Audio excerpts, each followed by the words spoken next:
Cool.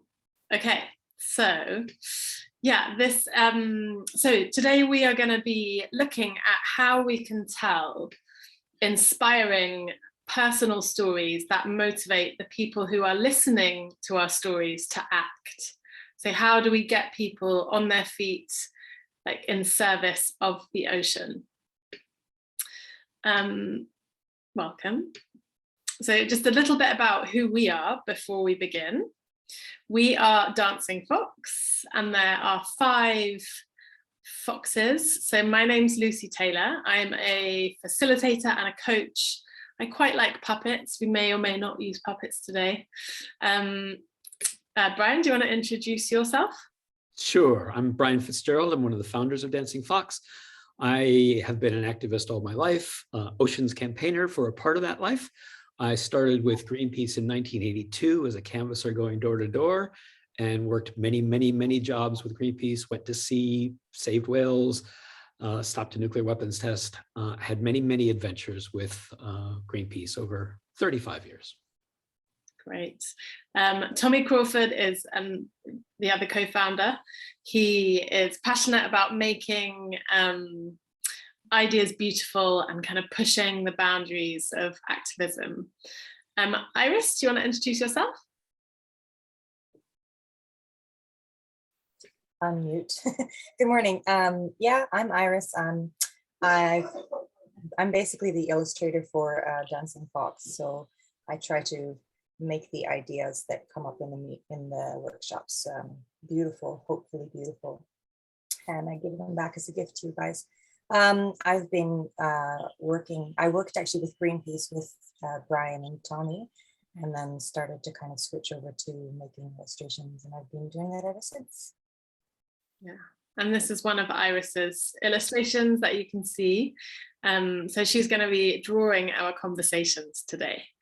And then Maeve is our brilliant copywriter who works wonders with words. We work with a whole host of different NGOs, so from Amnesty, Oxfam, Animals Asia, Greenpeace, the Plastic Solutions Fund, and we help NGOs tell more culture shifting stories. So the idea being that if stories are like the operating system that govern how we live, if you change the story, you can change the world. And so we work with organizations to tell their organizational story or to tell a campaign story in a way that gets people to sit up, listen and act. And today we're going to be looking at personal stories. So that's us. Before we go on, we'd love to hear a little bit about you. So we're going to do a quick introductory exercise called One Weird Thing. And we're going to say our names and one weird thing about ourselves. So if I stop sharing my screen so we can all see each other, I'll start. So my name is Lucy, and my weird thing is that I'm extremely specific about the mugs that I have hot drinks in. So like coffee in one mug, herbal tea in another, black tea in another. I find I'm basically becoming my grandmother, who I used to think was like weirdly difficult about these things. So that's my weird thing. I'm going to pass it to Mariana. Oh, I was afraid of that because I need a bit of thinking for my weird thing. But yeah, I'm Mariana from Surfrider Porto. A weird thing. Not that I'm not weird, I'm just not, it doesn't come something so quickly to my mind.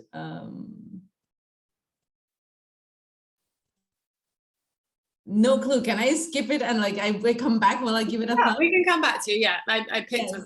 who would like to go next? Who wants to volunteer? I can do one, and nobody has to listen. They can think about their own. But I'm basically, I have this thing. If I'm on an escalator or walking down a corridor behind someone who has that tag sticking up in the back, it's a compulsion. I have to tuck it in for them. And I like to believe that this is a public service, because otherwise they'd walk around all day with that tag going up. So that's what I do. Who'd like to go next? I could go. Yes. So I'm Simon. I didn't really get a specific one-word thing, but I'm actually in Greece at the moment, and Greece normally doesn't have waves, but we did see some swell here actually while on the beach, and we also had some kayaks, and I was so obsessed with this small wave breaking on a rock that I just kept staring at it all morning long, and then went out with the kayak to surf it. Almost didn't do it. I'm so obsessed with breaking waves. You're in the right job. Yes. You know my weird thing. Okay, great. Go for it. Came to me. So I have this weird thing with numbers. I like the repetition of numbers, and I like some specific numbers, but to the point of like, for example, I have 3 tattoos. So the first one, I did it on the 7th of the 7th of 2007. The second one, I did it on the 11th of the 11th of the 11th of 2011. So I like this repetition of numbers. And before, I was even weirder because if I would turn on the volume, of the radio or the TV or whatever, it would have to be like an even number, so I would like do one more, even if it would be a bit too loud or too less, just because the number that would appear, would be even. But yeah, that's it. That's really funny because our Tommy, who's not here, he's really weird about numbers too. He has to say, like, he adds them up, and then he's like, oh, this is a good hotel room, like, because it's exactly 4, that's 10. Cool. Yeah. Mariana, what was your first tattoo? What did it look like? Well, I was very young, so it's not like something very impressive. It's like just some wings because I was a teenager, whatever, and I was always drawing like these wings. But the cool thing is that I got it tattooed with my mom. So I was like, really thinking for too long, like, I want to remember the 7 of the 7 of the 7. I want to remember, what am I going to do? And I was like that for a month, and the day arrived and I was like, I'm going to remember it for insignificant, like nothing is going to happen in this day. And suddenly it came to me, a tattoo. And I was like, Dad, Mom, I got it, a tattoo. And they were like, oh, so exciting. And my mom was like, okay, I'll get a tattoo as well with you. And I was like, yeah, perfect. And me and my mom shared the birthday. So it was like, yeah, this will unite us even more, So yeah, it was a very, just because I think this story is worth it, very short. It was very funny because then I was, I think I was 18, I don't remember.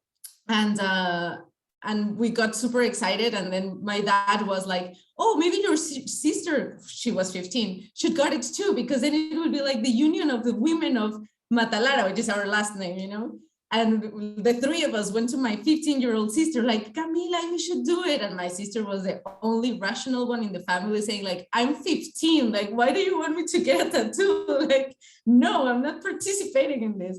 So yeah, it was just me and my mom. Great, thank you. Who would like to go next?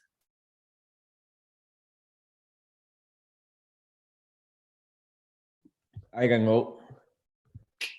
So my name is Albert. I'm from Good Karma Projects, and my weird thing maybe is something I'm realizing lately, because I'm building I'm building a truck to live in it, and I'm realizing I'm quite a freak about tools. I really like tools. When I walk on these shops full of tools, I like it. Cool. My son, I've got my toolbox laid out earlier because my son, my 5-year-old, is also weird about tools. That's good. That's it. Thanks, Albert. Sylvain? You want to go? Ok. Donc, ça m'a fait penser à des petites choses comme surfer à Madzinhos pour notre ami de Porto. Bon, c'est assez touristique, mais vu la qualité du spot, moi j'ai beaucoup aimé le spot, mais bon, c'est vrai qu'en sortant de l'eau, en voyant cette petite rivière à l'eau irisée, je me suis posé des questions, et ce qui s'est avéré, puisque la qualité de l'eau est un problème là-bas. Et puis comme autre particularité, j'aime bien jouer avec une guitare à 4 cordes, parce que non, 5, Parce que 6, ça fait trop et j'aime bien la simplicité. Voilà. Pour faire du gros son, c'est mieux. Sinon, voilà, j'aime bien lever le petit doigt. Non, c'est pas vrai. Voilà, j'ai rien pensé d'autre de particulier. Voilà. Can you hear me? That sounds pretty good. Sounds pretty weird. I want to know which string you don't play. Take a look. Me too. Le mi aigu. The G, I think. Yeah, that's it. Cool. Thank you, Sylvain. Because I didn't like the solo master, you know, the guitar heroes or all that stuff. No, it's not my stuff. Yeah. So the last string, the first string in the, no, it's not useful. Great. Thank you, Sylvain. Jordi, welcome.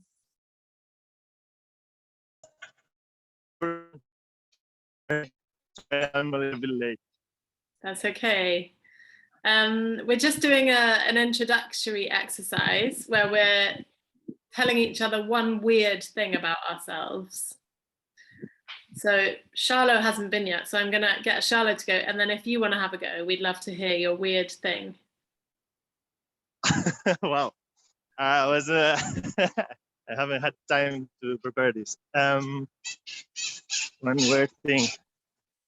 And you should choose the interpreter group, right? To hear him properly. Oh yeah, so if you are you on your phone, Jordi, or are you on a laptop? Yeah, I'm on my phone. If you go to the bottom of the screen, you should see a little bubble that says interpretation. Okay. And then you can select either English or French. Okay. Yeah. Got it? I'm taking it. Yeah. Okay, so should I put it Yeah. in English? Yeah, whichever one you want to listen in. Okay. Yeah, cool. Okay, so I'm going to go to Shallow. So if you can put yourself on mute, Jordi, just while you're not speaking. Okay, Shallow, tell us your weird thing.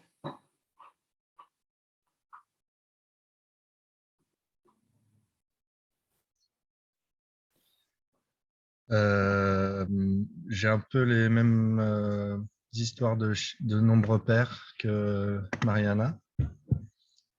Et sinon, je ne sais pas si c'est bizarre, mais je n'enlève jamais ma casquette, à part la nuit.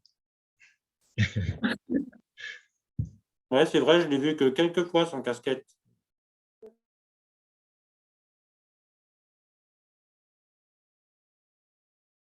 Whoa, that was weird. I saw your hair. Cool. Okay, Jordi, do you want to tell us your weird thing? Wow. I was gonna say I'm a super messy person. Like I I usually live in between cows, and I'm pretty bad on that. Like my room is always messy, but when I'm living in my van, like I'm several months per year, I'm super tidy and everything is at its place, and I'm quite yeah, good at it, but not in my room. Okay. So it's super weird, I guess. Yeah. Cool. Thank you, Jordi. So before we go on, I just want to check in about time, because we've started like half an hour after where we thought we were going to start. So are people okay to go on for an extra half an hour, or do people have to leave at 11:30, 12:30? Sylvain, you can go on, or you need to leave?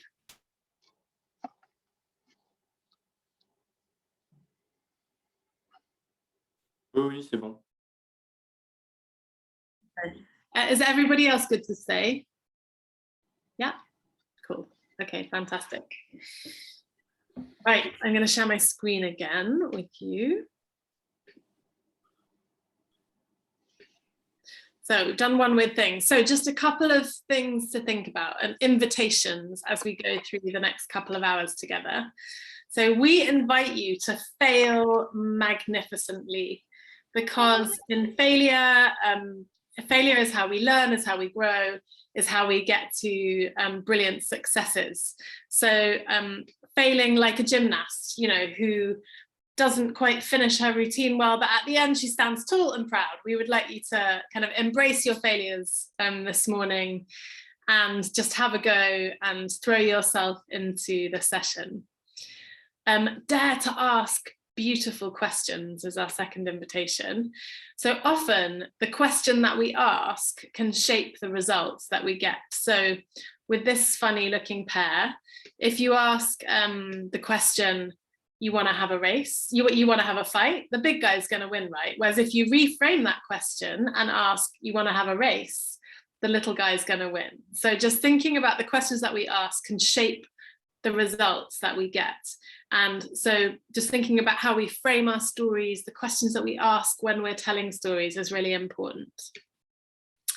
And remember, does everybody have a shaky thing? You might, some of you who were later might not, but do you know what why would we want these shaky objects? What might they be for?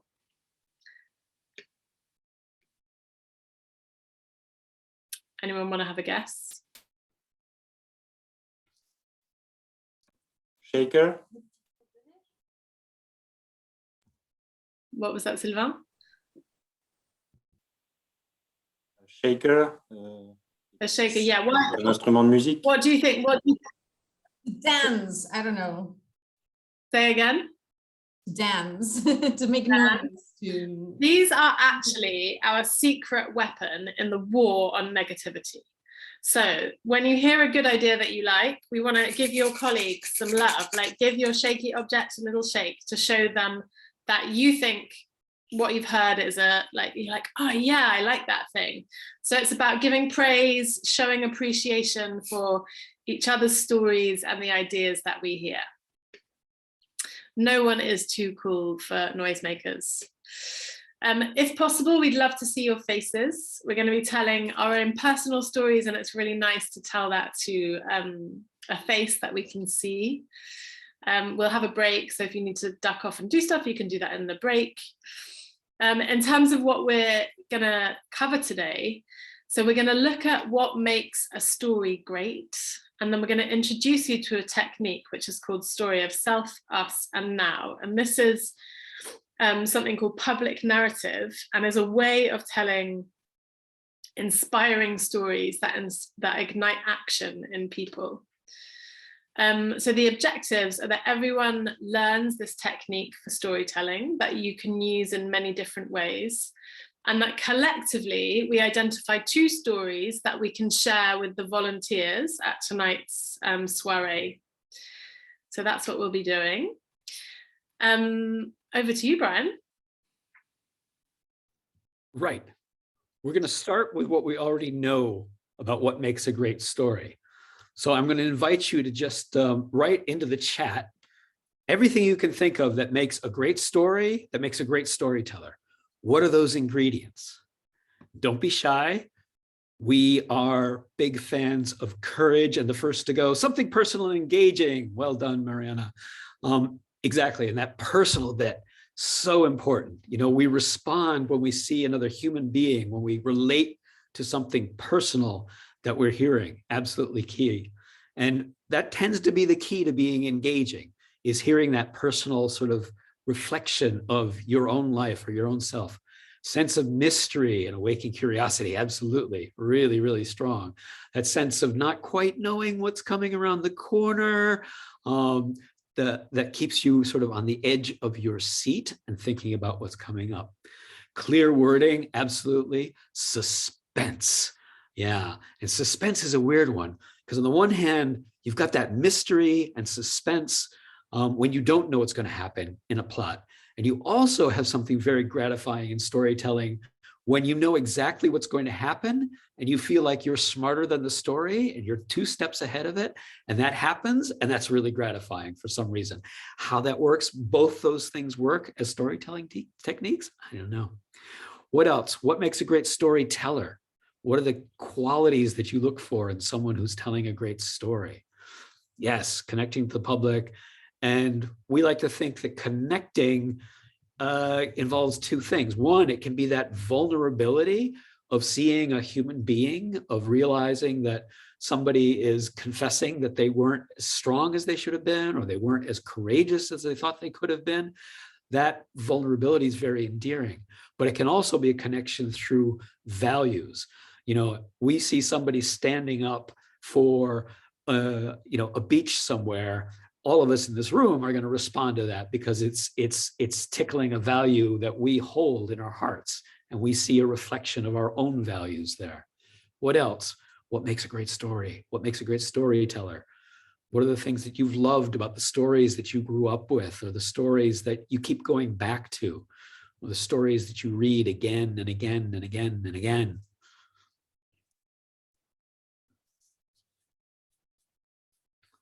Yeah, they make you imagine things. You can go places you've never gone before.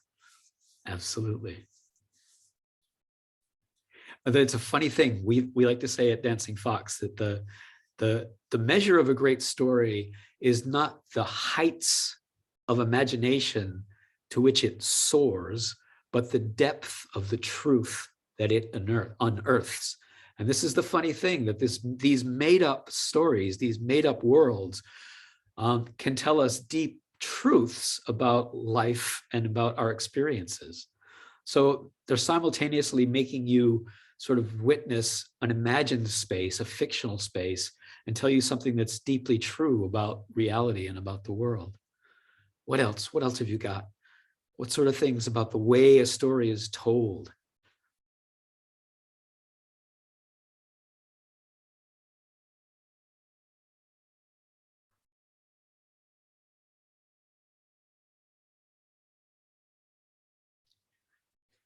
Good guys against bad ones. Conflict. This is absolutely key. There's one theory that every story is about overcoming an obstacle or an enemy. That's all it's about. And then there's an interesting one. I think it was Mary Oliver who was saying that, you know, people say that story is about conflict, but story is actually about choice. Conflict always involves a choice.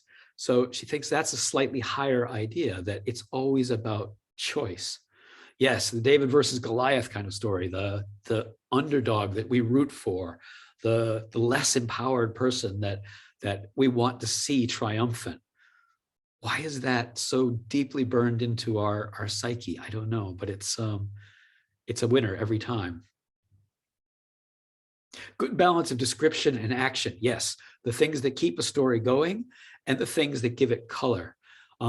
Lucy and I play this great improv game called Color and Advance, where you start to tell a story and you tell a bit of what's happening, and then you get stopped by your partner, and if she says color, you then have to describe what you're seeing. So this is what it smells like. This is what the scene's, the color of it. This is the visual of what it looks like. This is what I'm hearing when I'm in this scene. And then advance, and then you go on. And both those elements, great storytellers know how to balance those elements and give you the color of being there, but also the keeping that action going. Great. Okay, it's a great starter set. We've got a bunch of things that make a great story. I'm going to share with you now a story, a great story, I think, and we'll see what of those elements you see in this and what other elements come through. One second. As I struggle to find my buttons and my tick boxes on my multiple screens, you should now be seeing the PowerPoint. Is that right? No, it just says you started screen sharing, but it doesn't appear. I mean, that's it. It's just text. Now we see it. Ah, yeah. Great. Okay, here we go. So listen for the elements that make this a great story. Your voice makes a difference. And if you don't believe that, I want to leave you with one last story. When I ran for the presidency in 2008, I'd fly down to South Carolina. Alarm goes off. and I feel terrible. I am exhausted. Think I'm coming down with a cold. I open up the curtains. It's pouring down rain outside. Pouring down rain, horrible day. I get the newspaper outside my door, and there's a bad story about me in the New York Times. I get dressed, shave, walk out. My umbrella blows open. That ever happened to you? And I get soaked. I'm just soaked. I get in the car. I say, all right, how long is it going to take to Greenwood? An hour and a half.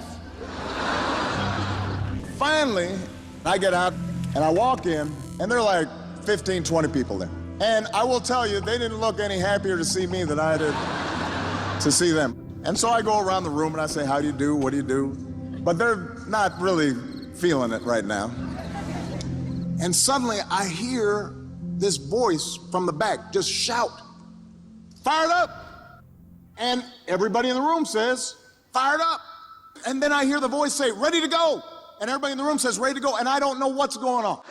I think these people are crazy. Maybe I shouldn't have come here.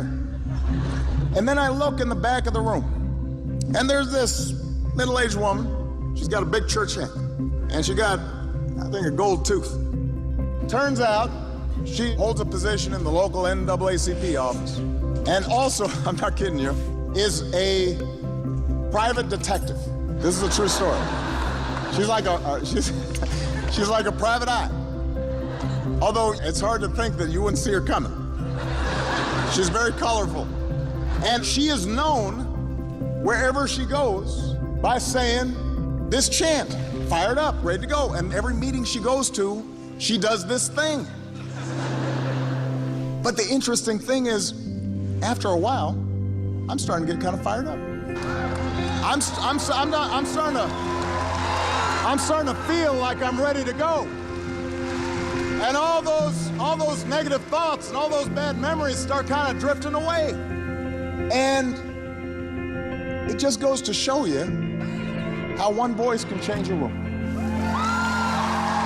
And if it can change a room, it can change a city. And if it can change a city, it can change a state. And if it can change a state, it can change a nation. And if it can change a nation, it can change the world.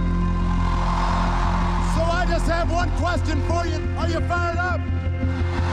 Ready to go? Fired up? Ready to go? Fired up? Ready to go?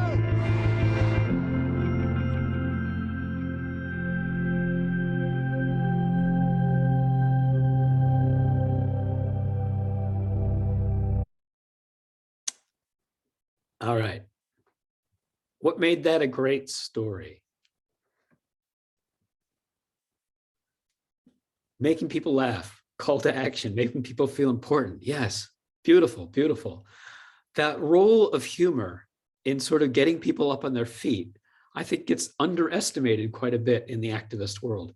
Humor and that sort of positive sort of storytelling can be a really, really amazing, amazing force. Being human, everybody has a bad day. I love that moment when he says, you know, your umbrella turns inside out. How does that ever happen to you? You know, and immediately as a storyteller, he's asked a question to the audience and their brains sort of lock in, they engage because, oh, he's asking a question and our brains can't help it. It's like right there, but he's also doing that thing of bringing himself down to the level of everyone else. You know, not everyone can relate to a bad story about them in the New York Times, but everybody knows what it's like to wake up feeling sick and not wanting to go somewhere and there's bad weather, all that stuff. Personal touch, the tough morning routine, exactly right. Yeah, and something about that making people feel important. What is it? What do you think it is that makes people feel important listening to that particular story? That you know, when exactly like what Jordi, like what you were saying, you know, bringing this down to the everyone's level, no, and then like, are you fired up, and like asking, kind of inspiring them to actually feel the same way and like, you know, overcome everything that they can overcome all these normal problems or bad days. So true. And what would you say is the moral of that story?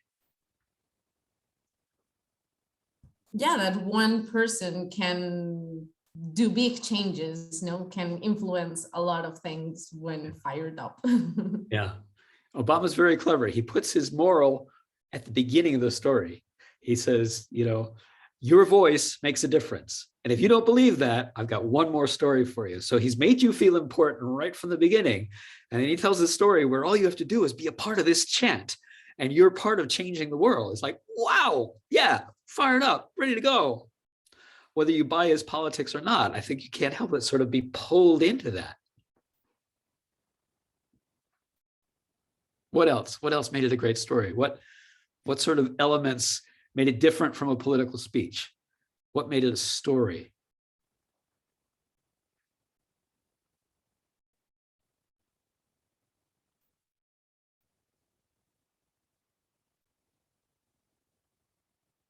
How about that lady with the big church hat and the gold tooth, who's actually a private detective? What a character, right? He's taken a moment to paint her with just a few strokes, but that whole thing of color in advance, that was color. She's got a big church hat. She's got a gold tooth. Immediately she stands out from the crowd. You can see her there. So there's something unusual about her. And in storytelling terms, this is called a freak. And our brains pay attention to, if my face is over here and half complete, you're actually going to pay more attention to it because you're trying to finish it off. You're trying to complete it. Something's weird. Something's unusual about this. And the lady with the gold tooth, that's something unusual. Your brain is processing it and sort of painting it. So it just brings your attention in. Yeah, and the colors. And of course, this story had the advantage of the video, but I think you could listen to the audio even without it, and you'd still be swept up into it. It's tremendously powerful.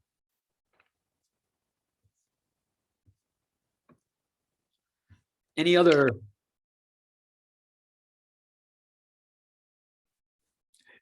Yes, right. Yeah. Who do we think the hero is?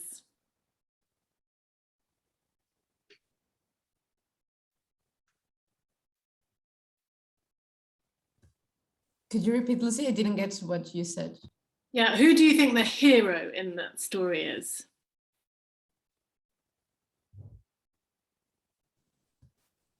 Yourself, right?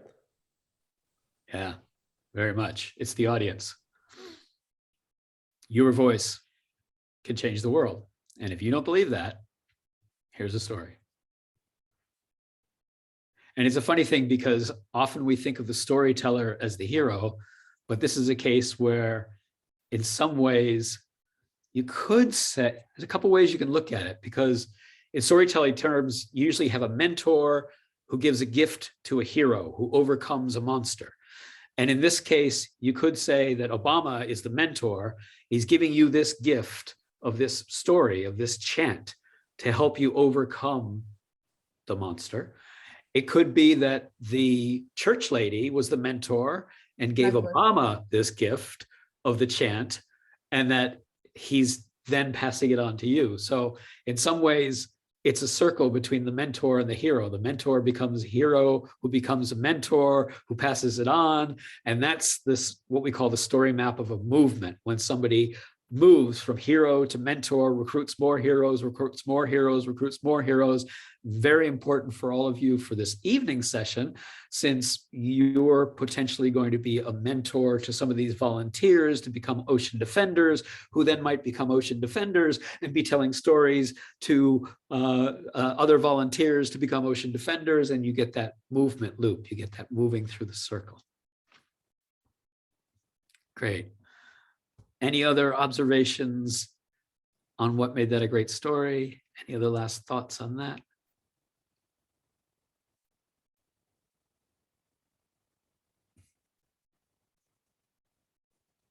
Cool. Okay, how are we feeling? Do we want to take a 5-minute comfort break? Just grab some tea? Sounds good. Great. Okay, we'll see you back in 5 minutes. In a minute.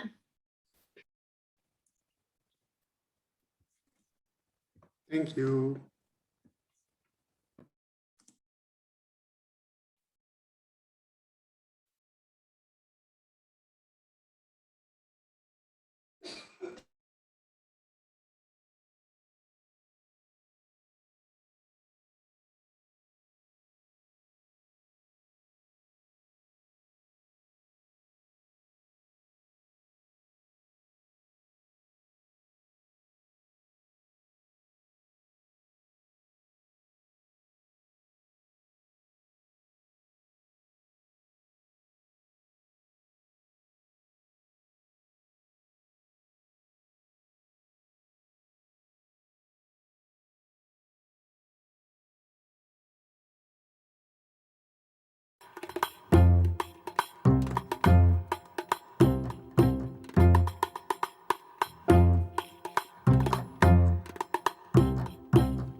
into the sun, become anyone, lose all you know and let go. And we run for so long, even if it breaks us, even when it shapes us. Yeah, we run until we learn to love who we are.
Hi, everyone. You. Hello.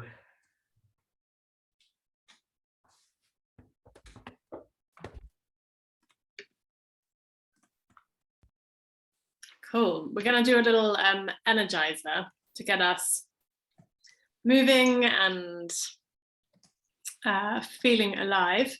So we're going to do something called the object game. And one person is going to show an object, and then everyone else has to find the thing in there near them that looks most like that object. Okay, so I'm going to start.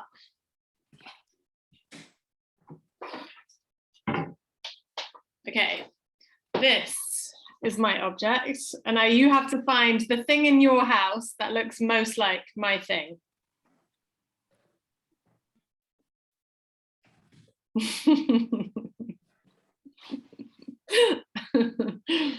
Ah, nice.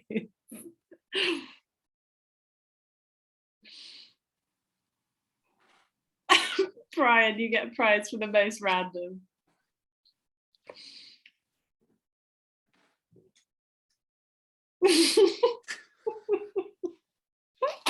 Okay, I'm gonna have to give that prize to Simon because it's just like so totally nothing like my object.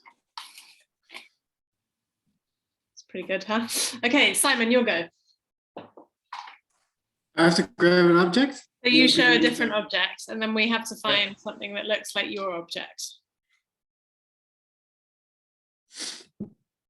It's gonna be funny.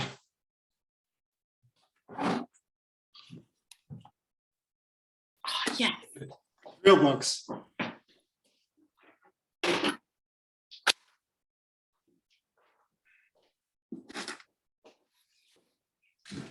Oh yeah. Wow, everyone's got their toolbox in.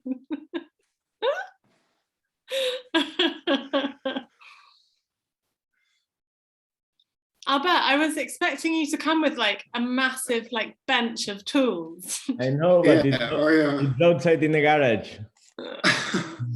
Okay, so Simon, you got to choose a winner. Hold your object up, everyone. I saw Sylvain with a very classy one. Yeah, that's a classy tool case. Okay, Sylvain's the winner. Sylvain, you'll go. So you hold something up.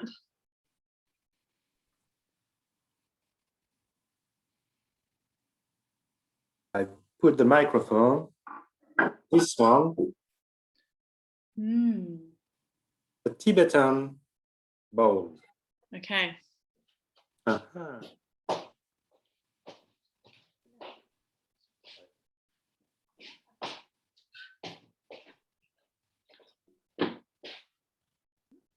Yeah. Ah. Albert? Yeah. Yes, It's pretty good. it's a Thai bowl. It's a coconut. Oh, cool. Been burned a little bit. Okay. Oh, no fair. I had Tibetan symbols. Yeah, it will be so difficult to find a winner. Okay, who's the winner? Ah. Albert, it's not an instrument. Brian, not so bad. Simon, yeah, the Zen one. The gold one, yeah. Fine. Yeah, Albert. I don't know why, but Because it's cool. There doesn't have to be any reason. You are free to choose based on any criteria. Yeah, there you go.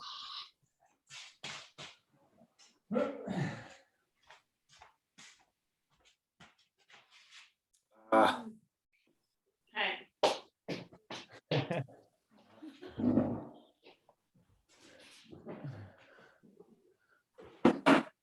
Yeah, totally how. which one? Both are fine.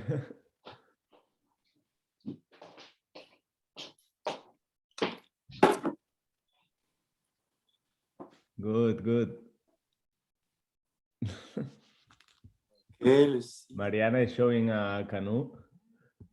Canoe. I don't know. Yeah, kind of. Simon, what the fuck? And Edith, what's this? It's my case for my glasses. It just needs wheels and it's Ah. Okay, so you are definitely the winner. Okay, should we I think maybe Iris, are you happy to go your turn for us to carry on? Yeah, let me just see. What have I got here? Okay, last go.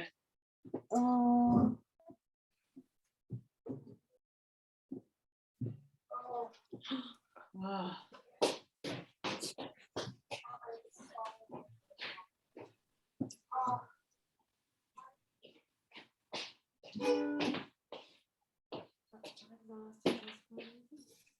I love that everybody's getting the actual I instruments. have an Nice, ukulele nice, as well, nice. but very far Wait. away. Albert, what have you got? I'll join Simon on this one. The headphones? Oh gosh, okay, and microphone, very cool.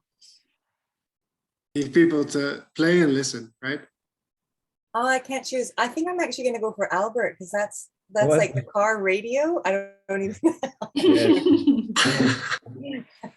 Cool. Okay, cool. Right. Thank you everybody for playing so sillily. Where's Brian? Has he gone to get something else? Brian. He went to get his drum kit. I had to put my guitar away. Okay. Great. Well, fantastic. I mean, that may seem like a silly exercise, but one of the important things about storytelling is being able to see the similarities between different things and being able to make these weird pairings of unusual thoughts and unusual ideas. So it's actually part of the storytelling concept. So I want to share with you now, this is sort of the core of the technique that we're going to teach you, this thing called public narrative. And let me just share my screen.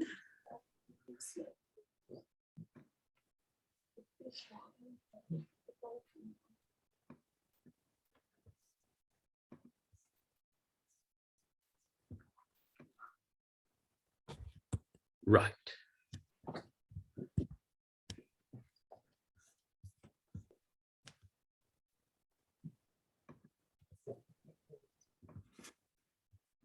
Rearrange my screens.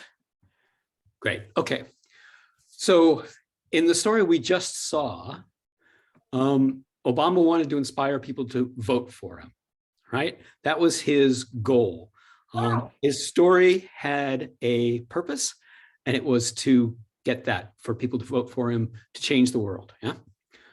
And we want to inspire a bunch of volunteers tonight to become ocean defenders, for people to really sort of step up and do more to protect the ocean. So that's the sort of goal we're trying to get to. What would you say the following characters have in common? You've got Frodo from Lord of the Rings. You've got Katniss from the Hunger Games. You've got Nemo. You've got the woman whose name I can't remember from Spirited Away. Wonderful animation. And Harry Potter.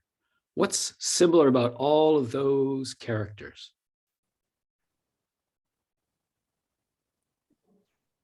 They are like special, the chosen ones. They are. They're special. They're chosen ones. Well, Nemo, is he really a chosen one? Maybe. Maybe. They become special. They certainly become special. What is it that sort of knits them together in that? They are fragile. Yeah, they're underdogs in some ways. They're unexpected sort of heroes. You wouldn't expect any of them to be triumphant in their quests. And what else?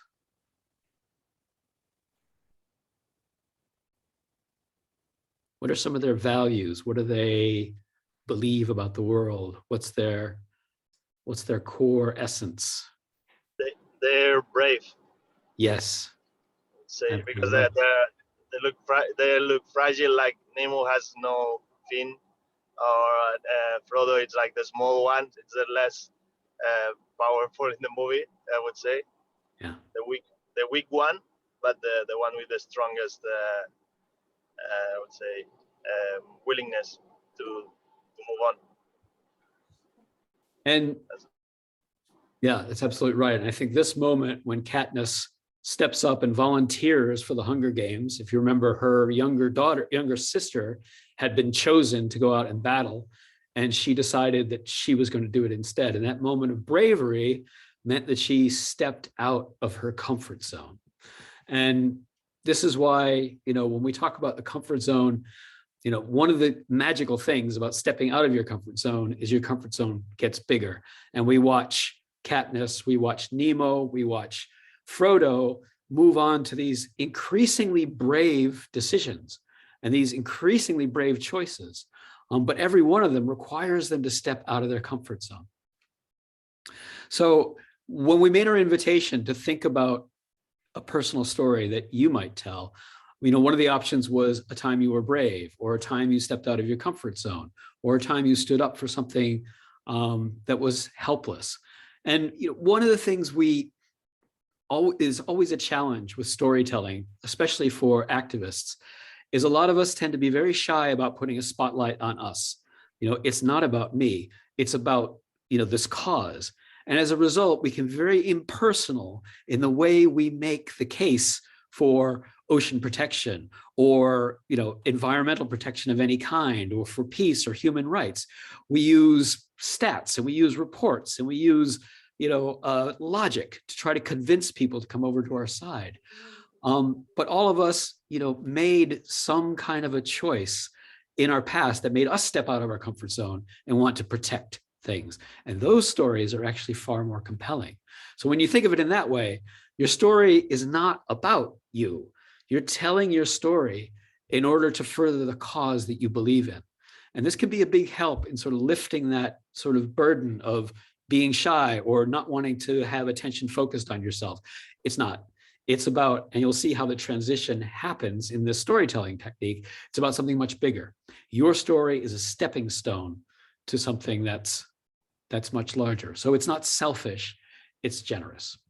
So you're about to get the secret formula. Are you ready? Everybody ready? Okay, here we go. It's called the story of self, the story of us, and the story of now.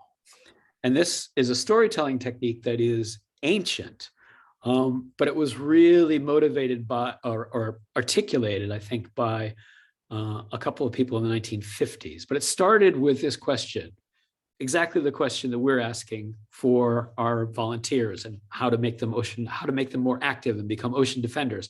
How do you motivate individuals to take action? And the answer that came out of this particular case was these personal stories that speak to the heart, not to the head, to the heart, which trigger shared values and a clear call to action. And those values are essential. And the clarity of the call to action is essential as well. We saw it in Obama's. There's actually a little hidden story of self, story of us, story of now in his story. But he actually studied with Marshall Gantz, who articulated this particular theory, and was coached in his speech writing to do exactly this. Some of his speeches are textbook, story of self, story of us, story of now, and they do the same thing that that other one did. They get people up on their feet and yelling at the top of their lungs. They're so effective at getting people, up on their feet, basically. And Marshall Gantz was working with a fellow named Cesar Chavez, and he was an activist, workers' rights activist in California in the 1950s and 1960s. Trying to help unionize migrant workers in the US. And it was not a good time to be unionizing migrant workers. The owners of the farms and the plantations were bringing in armed guards to beat people up. If you went to a union meeting, you risked getting beaten, you risked getting deported, you risked your entire livelihood. So it was not an easy thing to ask people to show up for a union meeting.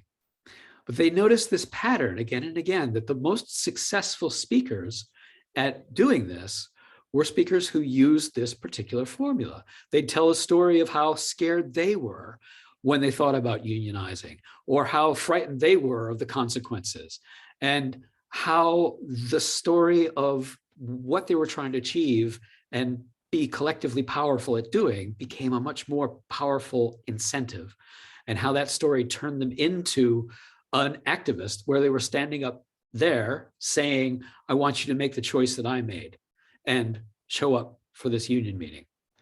And why that was working, they weren't sure, but it was again and again and again. And these were natural storytellers who were simply doing it. Marshall Gantz, being a student of communications, sat down and started to break down why it worked the way it did. And part of it was centering on that thing that we mentioned in the What Makes a Great Story, that idea of choice. Somebody's making a choice and it reflects the values that I want to see victorious in the world. And so I put myself in the shoes of that character and I would make that same choice. So we think about The Wizard of Oz. Dorothy makes a choice to save the scarecrow when she throws the bucket of water on the witch, and the witch melts. And we love it. We cheer for this because Dorothy is generous and she's kind and she's loyal. And we want to see those things triumph in the world. We don't want to see the witch and her cruelty triumph in the world. We want to see Dorothy win. So we forget the fact that Dorothy is a mass murderer. She's killed 2 witches, landed a house on one and melted the other one. That's fine. We're okay with that because she reflects those values that we want to see win in the world. And that's the power of shared values in a story. So we see the choice validated. We said, yes, I would do that same thing if I were in her shoes. And we see her values affirmed. So this is the pattern. We're going to watch a video in a second, which demonstrates this pattern. And you'll see if you can pick out how the storyteller transitions from each of these points. But it begins with that story of self. I was facing a choice that scared me. I was facing a choice that brought me out of my comfort zone. I was facing a choice that I really, really didn't want to make, but I did it. And then moving into shared values. All of you may know what it was like to be in a position where you don't want to do something. All of us, you may know what it feels like to need to become courageous. And then an invitation to join. And I want you to all be courageous now because there's this urgent thing that needs to be done. That's the pattern. It's a template, and there's a million ways you can break up the order, you can tell the story differently. But those three elements, the idea that my story is actually your story, and you can see yourself in it. And because we share these values, and because this story is our story, this is what we have to do now. It's that simple.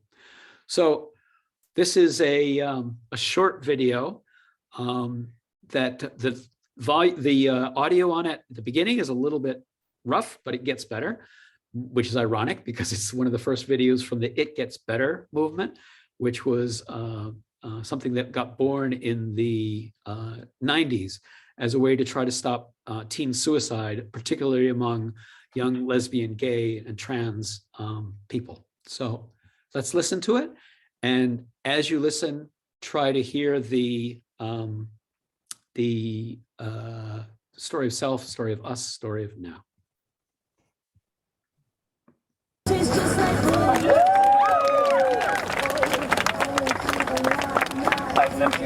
Wow, that works. It's amazing. 6.12 seconds. That's about how long it takes to fall 604 feet. And 604 feet is about how far Tyler Clementi fell after he jumped off the George Washington Bridge. Now, as we know, he took his own life because live video footage of him having a romantic encounter with another man was streamed live on the internet by his college roommate. Just one of a very long list of young people who have taken their lives because of anti-LGBT bullying in the past few weeks. Now, I never experienced anything like what Tyler went through when I was at school, but I was bullied for being gay. You see, when I was a kid, I was a ballet dancer. And every week I squeezed into a leotard and blue shiny hot pants. It was quite an outfit. And I spent an evening practicing demi-pieds and pirouettes. And I loved it. I loved the discipline. The music played on the old piano, the feel of the wood beneath my feet. I even secretly quite liked the outfit. But my schoolmates and some of my teachers didn't like ballet as much as I did. And one of my teachers, a PE teacher, used to make fun of me. He used to say how girly I was, how dancing is not something that a boy should do. I remember the sneer on his face as I walked past, and I remember that he was the first person to call me a fag, which at 7 years old, I didn't really understand. I remember in high school how gay was only ever used as a term of abuse. And I remember one cold morning sitting in assembly while the principal intoned, "Homosexuals deserve our pity and our prayers." And I sat among hundreds of other boys thinking I was all alone in the world and that I was the only one who had this problem. Now, not everyone may have experienced something like that, but we all know, I think, what it means to feel alone, to feel like there's no one on our side. Perhaps you were too tall and the short kids made fun of you. Or perhaps you were too short and you got it from the taller ones. Or perhaps you were too smart or too dumb, or from the wrong side of town, or the wrong race. We all know, I think, even if just for a moment, what it feels like to think that there's no one on your side, to think that no one has your back. And all of us, if there are young people in our lives that we care about, can agree that we don't want this to happen to them. Imagine, if you can, what it must be like to come home and see a strange shape hanging from a tree in your backyard, twisting in the wind, the creak of the branch as it bends beneath the weight, and that feeling in your gut as you get closer and you realize what it is hanging there, who it is, who it was. Because that was Seth Walsh, 13, who hung himself from a tree in his backyard. It was Billy Lucas who hung himself at his grandmother's house. And it was Raymond Chase who hung himself in his door. And it could have been your brother, your sister, your son, your daughter, or your friend. It could have been one of us. So I know, I only came out in March this year, after 10 years after I first told my parents that I thought I was gay. And in those 10 years, I lost a lot of opportunities to make a difference. I was a high school teacher, And every day I wasn't out was a day I deprived the gay student of a positive role model. And I'm not willing to waste any more time. I have to act now.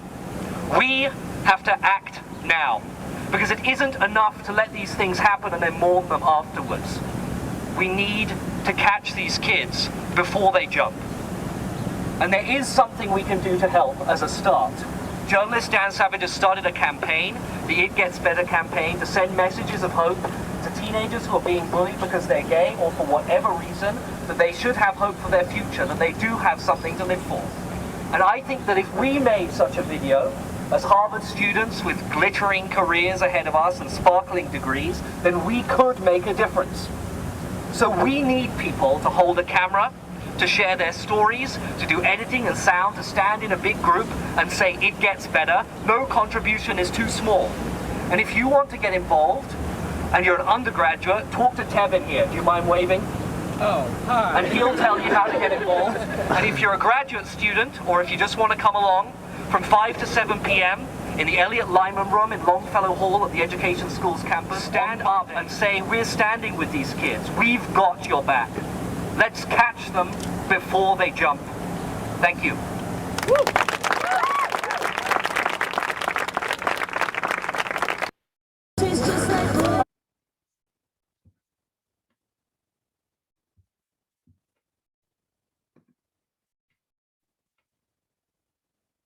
So what was the story of self in that story?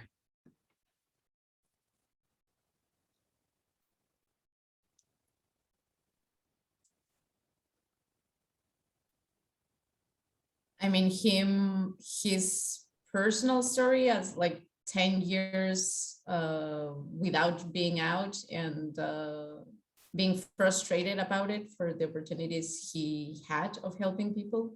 Yeah. Yeah. And he layered in that beautiful color of, the ballet dancing and loving the outfit and the practicing his pirouettes. You could feel yourself like hearing his personal sort of struggle coming through there. And how did he make the transition to the story of us? What was his choice point there as well? Well, it was kind of aggressive, but it turned it very personal, no? Like it could be your brother, your neighbor,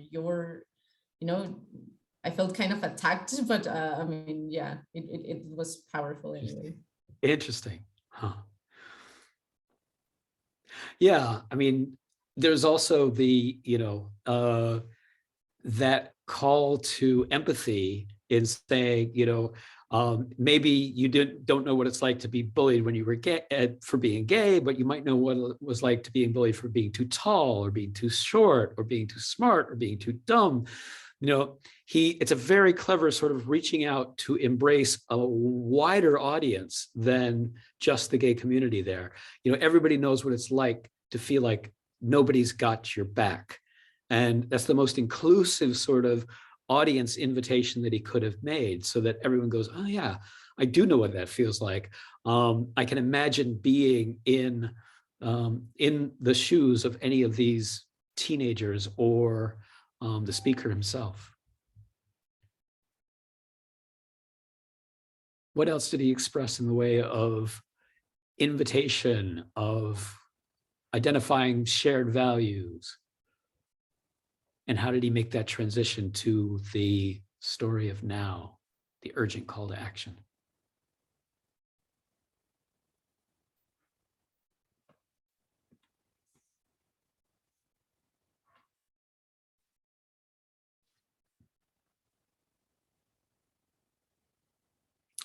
He used that very flexible phrase, we all know what it's like. And this could be a very, very easy transition for any of you to your story of us, is we all know what it feels like, or all of us have had this experience. If you can get sort of that idea into your transition into the story of us, you can embrace, a wider audience than just the ones who already care about your cause. And this is part of the trick, is the ones who already care and are passionate, you don't really need them. it's the ones that don't yet. It's the ones that haven't sort of figured it out, and sort of reaching out to them with that more personal story, that more human story, the thing where everybody can see themselves in it, is the trick of this particular model. And how does he get to that story of now? How does he get to that urgency of that call? By inviting people, but like also with this catchy closing powerful phrase of like, let's catch them before they jump. Boom, full marks, Mariana, absolutely. The trick of that is that who wouldn't want to catch a kid before they fall? So you find yourself mentally running out to catch this kid, and he's got you in motion at the point that he says, and there's something you can do. You can go and sign up over here. You can sign up over here. You're already running towards the thing that you're trying to stop. So it's a brilliant little piece of mental picturing that he does there to make you part of that effort. Jim Croft actually studied with Marshall Gantz, so he was applying this formula very, very consciously. But as I said earlier, many storytellers just naturally feel this rhythm and know that this is going to be an effective way of getting people to rise up and get on their feet. Okay. In 10 minutes, we're going to ask you to tell your stories to each other. And because that requires a certain amount of bravery, we never ask anyone to do anything that we wouldn't do ourselves. I'm going to share with you a story. And this does require some bravery because I have never shared this story in public. So, as I'm telling it again, listen for the beats of the story of self, story of us, and the story of now. And we'll talk about them afterwards. So, my story begins in Antarctica. And somewhere out there, right now, there is a whale swimming around, eating krill, singing a song, who just might owe his life to Reddit and to a little project that a few of us cooked up at Greenpeace in 2007. I used to run the web activism team at Greenpeace back in the days when the internet was really just beginning. We started in 2001. Japan had just announced plans to expand their whale hunting program to hunt humpback whales. And if you know anything about whales, you know that humpbacks are the most beloved species to whale watchers. They are these amazing acrobats. They leap up into the air and spin. They are curious. They will actually come over to whale watching boats to check them out. And they can be identified individually by the patterns of their flukes, of their big tail fins. So that in many cases, individuals have names that are known to the whale scientists that have studied them. They can look at them and say, ah, that's Bertha. And she had a calf 2 seasons ago whose name is such and such. And you can see a little notch out of her fluke where she had an incident with propeller in 2005. They would have this incredible, store of stories about individual whales. So when Japan announced that they were potentially going to start hunting these, it was like the equivalent of somebody saying, I'm going to go out and strangle kittens. So what we wanted to do was muster outrage. And one way we thought we would do that was to individualize the whales that Japan was going to be hunting. So we teamed up with a whale scientist who was tagging humpback whales and looking at migration behaviors. And we decided to take those maps of where the whales were going, put them on a map that people could see, map where the whaling ships of Japan were, and give people the opportunity to name these 3 whales that we were tracking. So we had this place on the web where you could suggest a name, you could vote for a name, and we got all kinds of, absolutely majestic and worthy names for the whales. We should call this one Gaia.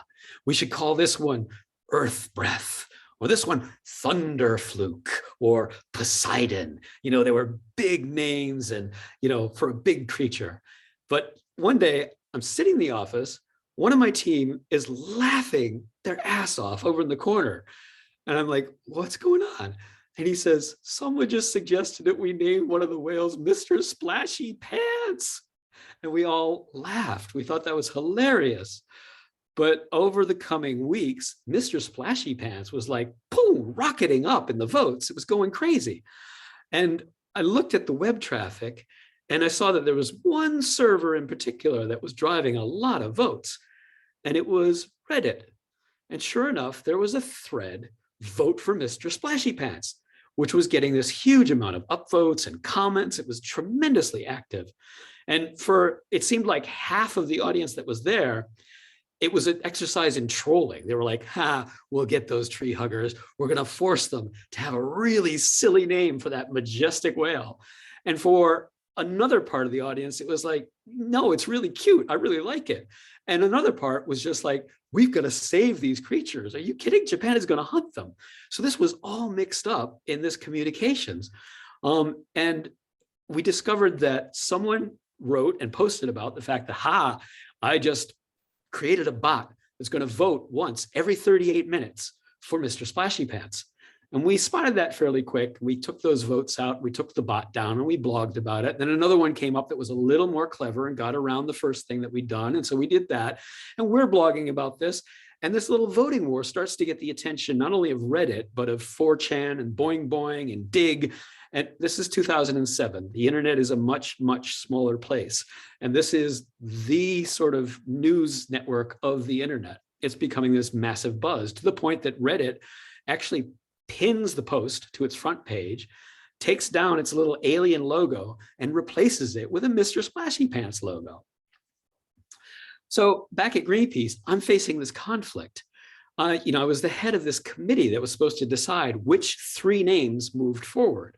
And this was a firewall technique. We'd done this before. It made sure that we had 3 names we could live with. And then everybody got to vote on the finalists. And we wouldn't have a name that had been forced upon us.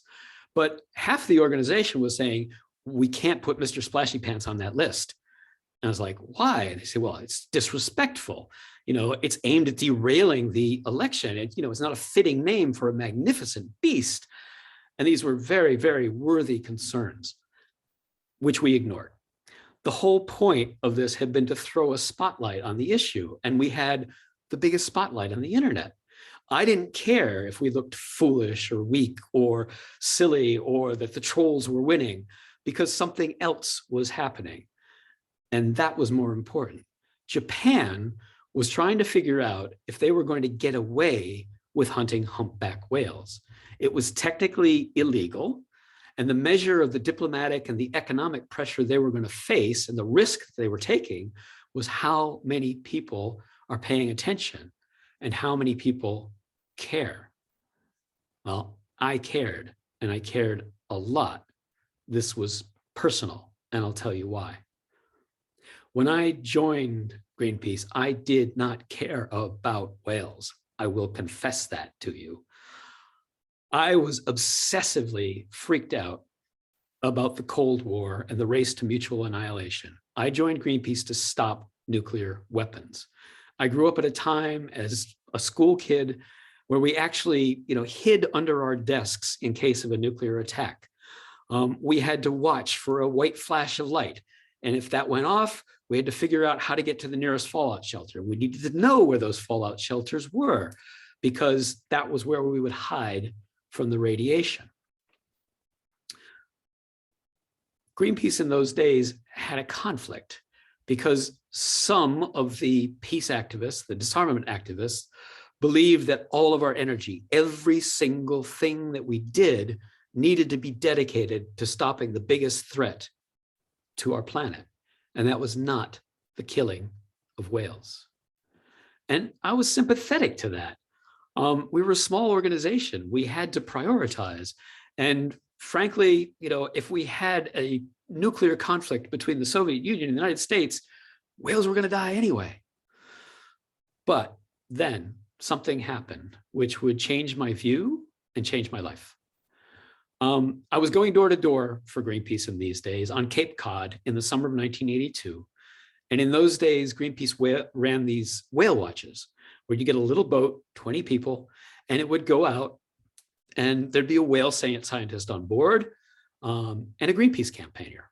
And the scientists would tell you all about the whales and their feeding habits and why they jumped into the air and their entire history.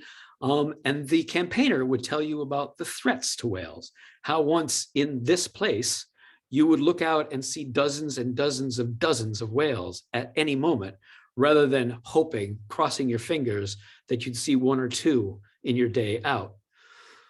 How the history of whaling had driven these creatures to near extinction, and what Greenpeace was doing about it, maybe have a petition to sign or a bumper sticker to sell or gather memberships. And on this particular Saturday, the campaigner couldn't make it on the boat. So they sent me, a nuclear activist, a campaigner, a canvasser. I was terrified. What I knew about the whaling issue went as deep as the one paragraph briefing that we had as canvassers. I didn't know about them. I knew about nuclear war. So here I am on this boat with a world-class scientist with a fantastic name, Stormy Mayo, who knows everything about whales and what they eat, what they sing, and he knows all the whales' names, and he's a walking encyclopedia. And there's me, who has never seen a whale before in his life and knows nothing about them. And not every whale watch sees whales, but we got really, really lucky. We suddenly found ourselves in the middle of this rich feeding ground, and there's whales over here, there's whales over there. And, you know, everyone, when they see a whale on the starboard side, runs over to the starboard side, and the boat tips that way. And then they see whales over on the port side, and they run to the port rail, and the boat tips that way. And I'm starting to love this. I've never seen these creatures before. This is a first. And they're coming so close to the boat, you can actually smell their breath. And their breath smells terrible. It's like weak old fish. It's absolutely awful. But I'm enjoying this. And I'm running to the rail. I run to the starboard rail. Everybody's running with me. The boat tips down. There's a whale really, really close. And in that moment, a humpback calf pops up from the water right next to the boat, literally a meter away from me, and locks eyes with me. One saucer-shaped eye looking right back at me. And there's people all along the rail, there's flashes going off, and I watch that eye go and look at every individual on there. So we were watching the whale, but that whale was watching us, and not just looking, I mean, looking into people's eyes. And I don't know if you've had this experience with a creature or an animal before, but if the eye is the window to the soul, I was looking into a very big eye and a very big soul, and it just pulled me in. I saw this intelligence and this curiosity, and we had looked at each other, creature to creature, in a way that I had never experienced before or since. And the whale eventually swam away, but that moment has stayed in my heart my entire life and will be there till the day I die. And that was the day I started caring. And that was the day that I became a whale campaigner. So I ignored my colleagues who thought Mr. Splashy Pants was a silly name. We put it out there. Now there were t-shirts and mugs and Vote for Mr. Splashy Pants websites. It was the biggest amount of web traffic Greenpeace had ever seen. And Mr. Splashy Pants won in more ways than one. A whale got his name, and more importantly, Japan gave up on their plan to expand their hunt to humpbacks. Some of you might know what it feels like to win a battle and realize that you're losing the war. We won, and I will savor that win forever. But Mr. Splashy Pants is far from safe. And all of us in this room know why. Climate change, plastics in the sea, the poisoning of our waters. Mr. Splashy Pants is threatened by the dying of his ocean home, by the killing of his ocean home, by our habits, our conveniences, our way of life, and a fossil fuel industry that knows it's killing the planet, but still thinks corporate profits are more important. All of us in this room share a bond. We're all passionate about nature, about the ocean. We love the ocean. Every one of you had some experience like I did with that humpback whale, where nature reached out and gotcha, touched your heart, or captured your fascination, or made your spirit sing. So my urgent appeal to you is to find that story, polish it up, share it, and then make people feel it, and then ask them to do something about it. It might be donate to Surfrider. It might be become a coastal defender. It might be get rid of your car. It might be swap your plastic toothbrushes for bamboo, or elect officials who will shut down the fossil fuel industry. It might be big, it might be small, but we can all do something. And the amazing thing about human beings is that when we collectively decide to do something, we can do amazing things. So here's what I'll offer up as a collective hope. I'm hoping that one day, far in the future, someone who has not yet been born is going to be able to meet the eye of a humpback calf and tell them the story of how humanity rallied in one of its darkest hours to save the ocean, to save the planet, and to save her great-great-great-grandfather, Mr. Splashy Pants. Thank you. Let's give Brian some love. Thank you so much, Brian. That was such a beautiful story. You're welcome. And a first telling. So you were at the world premiere of Brian's humpback whale story. So as you were listening to that, so Brian asked you at the beginning to just kind of listen out for the different phases of that story. So that story of self, that personal story, the story of us, so where he bridged it from his personal story to something that reaches out to us and connects us to his story, and then the story of now, so the urgent call to action. And I'd love to just hear, like, how did you hear those three bits? So where did you hear the personal story?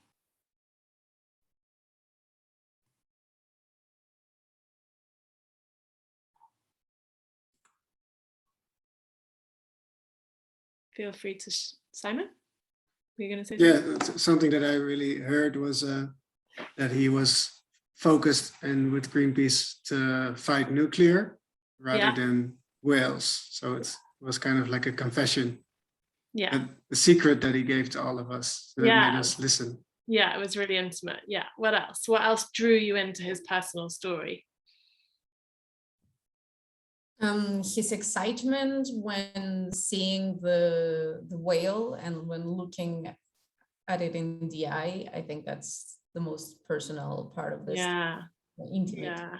That really kind of set my hairs on the back of my neck tingling. Yeah, Albert? Also, how he like the reason why he joins Greenpeace, because in the childhood he had all this experience with the nuclear bombs and everything, you know, that they have to hide and everything. So it's kind of something that comes back when you are an adult and you still think about it. Yeah. So lots of great kind of vivid detail, like crouching under the desk. Yeah. What else about his personal story? Also, I want to say that at the time that he had been put in a situation that he wasn't prepared for, he was jumping into a boat with many people that knowing about the topic, and he wasn't not prepared for. Yeah. So there was a vulnerability there. Yeah. Yeah. Nice. Anything else, Charlotte or Sylvain? Oui, le plus important, c'est l'exemple de la rencontre avec l'animal et le regard, de l'âme et tout ça, ça parle à tout le monde. Yeah, it was really beautiful. Okay, and then sorry. Yeah. And how about the bridge? So where he took it from his personal story to something that we could all connect to. How did he make that bridge from his story to that story of us, that collective story?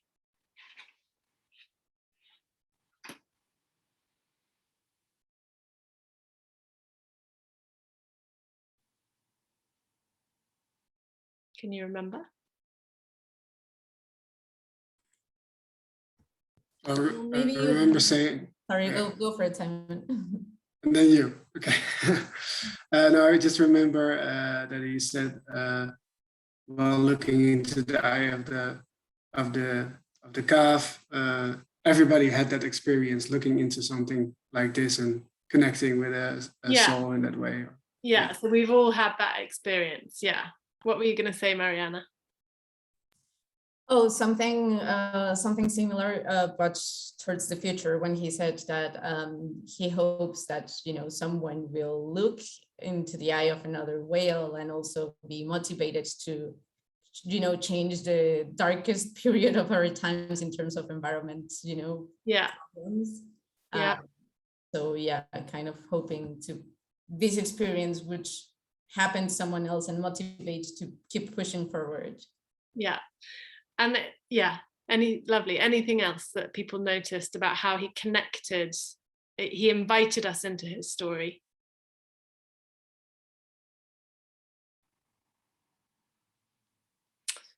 I heard him, I heard him say kind of all of us kind of share a bond. So he was invoking these kind of collective passions. All of us share a bond. We're passionate about nature and the ocean. So he was thinking about his audience and what they care about and how that could connect to his story. And all of us in this room know that Mr. Splashy Pants isn't safe. So, you know, there was this vulnerable character in his story that we all cared about. He'd created this picture of Mr. Splashy Pants that was really kind of vivid. And we had a connection then with Mr. Splashy Pants, and he invoked that connection in that bridging piece. And how about the story of now? So how did he create that sense of urgency that we need to act, that this is something that has to be acted upon now?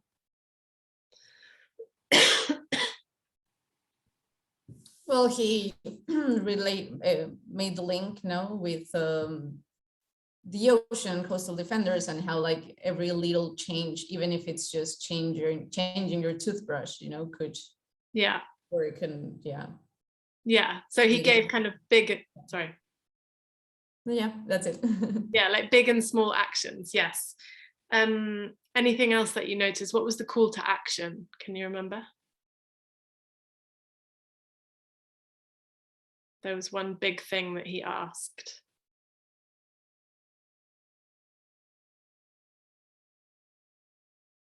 So it was about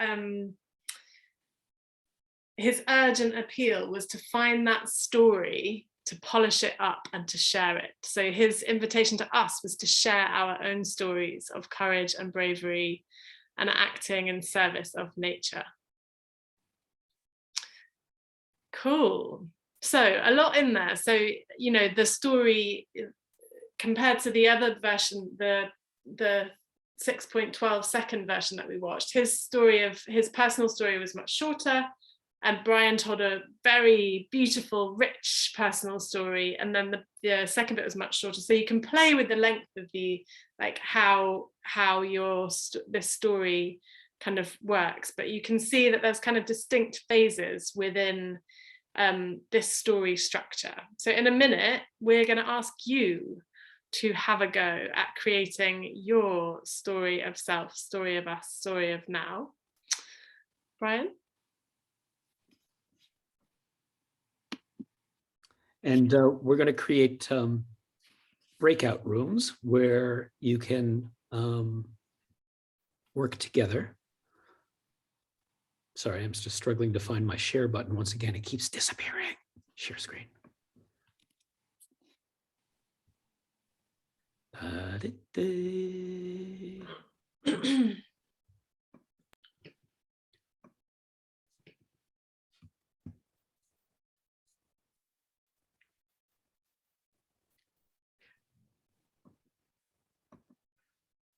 So basically, we're going to pair up, and you'll have about 15 minutes to prepare your story, probably to add that story of us and that story of now to your story of self.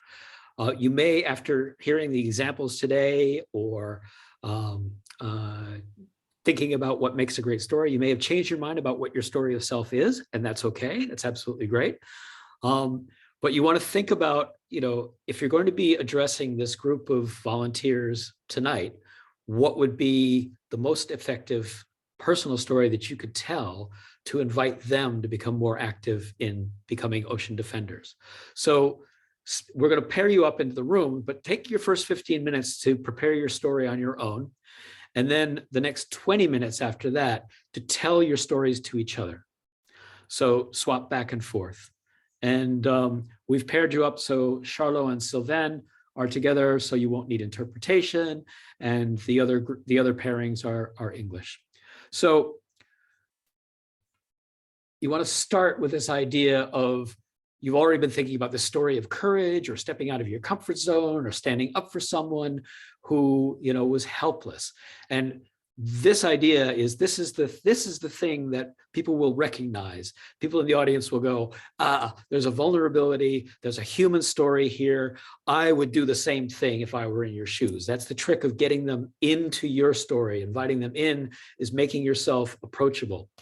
And then thinking about how you make that bridge to the story of self, to your campaign, to your story of now, and what is that story of us that's going to provide the bridge between you. And this is an easy one for all of you, because you know exactly what your audience is going to be. And they're all going to share this value of loving the ocean, of being athletes, of being adventurous, of being embracing of risk. All those values, they're out there because you know this audience really well. So you can pick your value that you want to hit quite easily. In my story, I simply chose, we all love nature in some way. So make sure you're offering a story that means something to you personally. This is not about data or telling the story of your campaign through the story of the conflict between the community and the developers of the pier. You want to tell a personal story first, and then consider how you're going to give that color. How do you paint a character or paint a scene in a way that's going to make us smell it or see it or hear it? And most importantly, have fun, enjoy yourself. One of the things that comes through in a great story is if you had fun putting it together, that will show up in your telling of it. I really enjoyed putting that story together last night, and I went to a place that I enjoy being. I surrounded myself with, nice music, and the joy in making it was something that I loved. So you're going to be giving each other feedback on your stories. So always, we believe the best feedback starts with something you loved about what you heard. Kick off with, what was that one thing that made you go, fantastic, that was great. And then describe how the story made you feel. What was the emotional impact that you had? And then if there's anything you're unclear about, ask about, what were you trying to do? Why did you put that character in? Or what happened with that? And most of all, these could be very, very confessional, intimate stories. So be kind and be sensitive to that. So are there any questions about the exercise? I have a question. So the timings is 15 minutes to prepare the story and 20 minutes to tell the story, or? Yeah. But we may give you a little longer, maybe 20 minutes and 15 minutes. Just on the slide is swapped, right? So it's 15 minutes solo and then 20 with the rest. Yeah. Okay. Unfortunately, Geordie's had to leave. So I think we might need 1, 3 and a pair.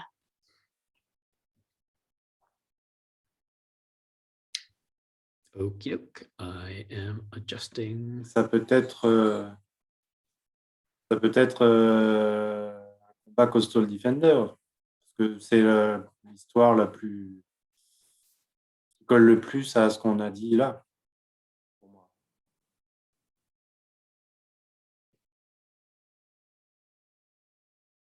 I didn't quite get that. Ça peut être le combat Coastal Defender que j'ai mené, puisque c'est l'histoire où tout corrobore avec ce qu'on a expliqué ces derniers temps, là, cette dernière heure. Je vois tout là, tous tes arguments, tout ça.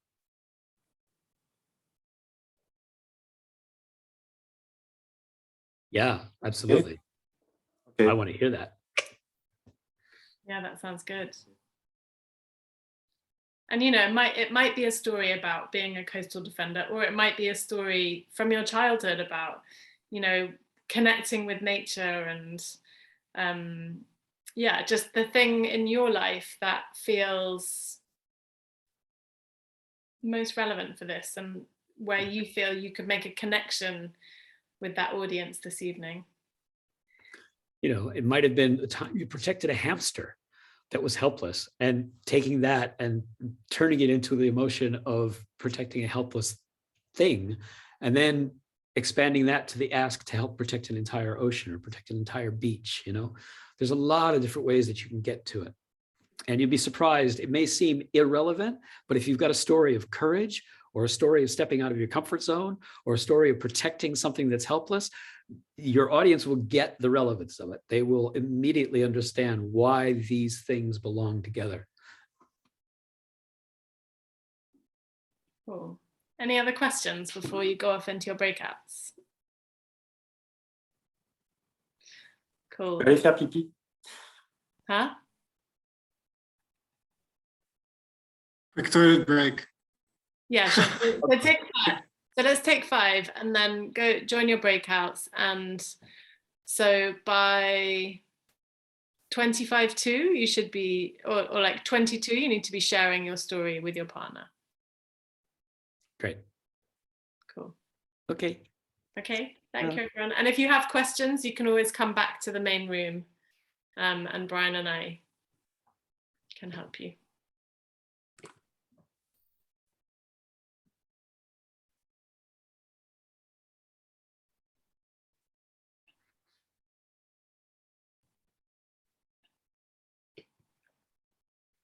And illustrators, interpreters have the time off.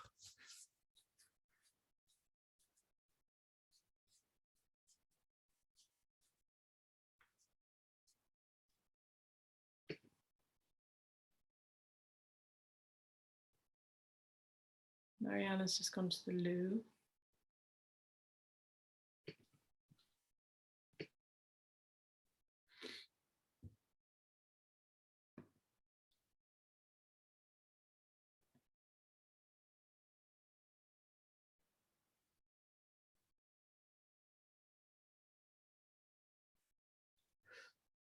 I'm going to pause the recording. Help me remember to turn it back on, Lucy.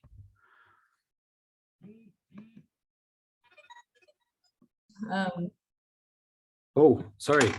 Good point. Thank you, Charlotte. Oh. Okay, should I start then? Yes, please. Okay, so my story goes back to my university times. So just to give you a bit of context, I grew up in Mexico City, and as you all know, is one of the biggest cities in the world, and very hectic, chaotic, crowded, and whatnot. But when I went to the university, I went to study a very new program. So I was actually part of the 3rd batch of this program. So it was so new that when I entered to study this program, no one had yet graduated because it was a 4-year program. So anyway, this program belonged to the most important university of Mexico, the biggest one, and back in the time also the biggest, or on the top 3 of the most important in Latin America. But the campus I studied in was also very new and kind of in a remote place. It was in a fisherman town of 1,000 inhabitants. So it was very, very small. So going to study there was a bit of an experience for all of us as students, because most of us came from the center of the country, where it is more urbanized, where we have higher living standards, higher educational levels, and so on. And I think it's worth mentioning here that 45% of the population in Mexico live in poverty. So this 1,000 inhabitants fisherman town was part of that area of the country where people lived almost by the day and in very poor housing conditions. So basically, if they wouldn't fish, they wouldn't eat. So anyway, so we were studying there, and this was also a big experience for us because we faced this reality that back in our cities looked very far away, we were very disconnected from it. But it was also an experience for them, for the people in town, because we looked very different, we behaved differently, we even spoke with a different accent, and especially we thought differently. Fortunately, like many of us tried to merge with the community and you know, to kind of integrate ourselves in the community and learn, you know, from them and so on. Some others were living in the bubble, but anyway, this merging of two different poles not always had a good face, and the story I'm going to tell portrays, you know, how shocking it can be to face someone that is very different from us. So one day I was driving my car from one side of the town to the other. It was very small, but it was dark, so I preferred to go by car because, you know, we also grow with this like sometimes fear of certain hours of the night. And I was back in the time with my boyfriend, and you know, in this society you will grow up being taught of like, as a woman you should be afraid of a group of men, for example. You know, you don't know what they can do to you. And also you grow up with this idea of, if you are with a man, you feel protected, you know, like nothing is going to happen to you. So I was in my car driving with my boyfriend of the time, and we passed this group of 3 men, you know, drinking beers and kind of like in a macho attitude. And they had this possum tied up with a rope, and then someone was holding the possum, and everyone was like kicking the possum or like punching him or like throwing things at him, you know, and the poor possum was there in the middle of these 3 macho men, completely scared, completely helpless. And I got really, you know, like really fired up, and I was, this cannot be. So I tell my boyfriend, like, okay, you know, do something, you know, that's the reaction. You know, you ask for help for a man to do something. And he was like, I'm not gonna go and, you know, like talk to 3 drunk men, you know, like, no. And I was like, fine. So I drove my car back to my house. I went to the kitchen, took a knife, jumped in the car, went back to this guy, got struck off out of the car with my knife in my hand. And I was like, you know, leave this animal alone. You cannot be doing this. He's a living being, you know, like, what's wrong with you? And I took this, put the possum in the car, put the knife in the car. The knife was not only for threatening, but actually for cutting the rope out of the neck of the possum. So I drove my car and I took the possum to a you know, we were surrounded by mangroves and etc. So to a natural place, and, you know, free the possum, yeah, went back to nature. So I think that after that, my boyfriend of the time, and in all other occasions, he told me he felt safe with me. And it was completely a reverse of roles of like, for me, this was so shocking, and saying, wait a minute, you know, I'm the one supposed to be feeling safe with you, not the other way around. And so I think that maybe you know, like these people were like so shocked about the situation that they were not threatening, because they were not expecting anything like this to happen in their role, in their world, and in, you know, in this tiny bubble of town. Women would be more submersive and, you know, do what they wanted, and these macho men wouldn't ever expect someone, a 19-year-old girl with a knife, you know, like going all crazy. So I think that maybe you all have experienced a situation where you felt like doing something, but you didn't do it because you wouldn't want to make people feel uncomfortable, or because you don't want to create conflict, or because you don't want to stop being polite. But there are moments in life where following your instincts can help someone in need, or can change the life of a living being, or it can impact people. and like I feel I impacted these men and wonder if there are other ways of seeing the world, like, why is this wrong? Like, it's just an animal, like, why would she go this crazy, So I think that if you face a situation like this next time, I invite you to follow your instinct and act, because it's better trying and failing than regretting not trying at all and then living with this in your head, like, but I could have helped, I could have, so better try and do it. Yeah, that's my story. Woo! Fantastic. Absolutely great. Thank you so much. That was lovely. I loved like the detail that you went into, and that, that moment of stepping outside of your comfort zone. It was beautiful. And I really enjoyed how you connected your story to us, like what we have experienced, and then a really nice, clear call to action. Thank you, Mariana. And that image of you with the knife and the three guys and the possum, whew, talk about a scene. It's fantastic. Absolutely great. So good. Who would like to go next?